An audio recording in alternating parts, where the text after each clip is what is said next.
వశిష్ఠాసన్. అసలు వశిష్ఠాసన్ అనే పేరు ఎందుకు వచ్చింది? దీని వెనకాల కథ ఏంటి?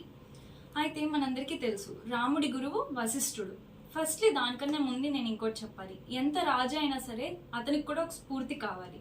అలానే రాముడి తండ్రి దశరథ మహారాజు వశిష్ఠుడైన గురువు దగ్గర రాముడిని చేర్పించడం జరిగింది. ఎందుకు అంటే రాముడిలో కాన్సన్ట్రేషన్ పెరగడానికి, ఇంకా విల్ పవర్ పెరగడానికి. తనలో ఎంత రాజు అయినా కొంతమందికి తన ఎనర్జీ తనకు తెలియదు.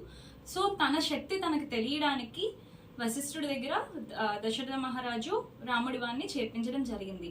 అలానే రాముడు శిష్యుడు అయ్యారు, వశిష్ఠుడు గురువు అయ్యారు రాముడికి. అయితే ఈ వశిష్ఠాసన్ ఎస్పెషల్లీ కాన్సన్ట్రేషన్ పెంచడానికి, ఈ ఆసనం ప్రాక్టీస్ తోనే రాముడిలో కాన్సన్ట్రేషన్ పెరిగింది. అందుకే ఈ ఆసనం చాలా ఒక ఇంపార్టెంట్ ఆసనం. అందుకే దీనికి వశిష్ఠాసన్ అని పేరు వచ్చింది.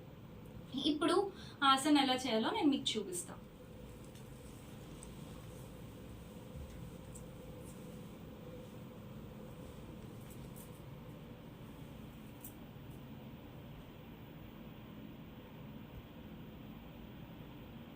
దీనివల్ల కాన్సన్ట్రేషన్ ఉంటుంది, కాన్సన్ట్రేషన్ పెరుగుతుంది.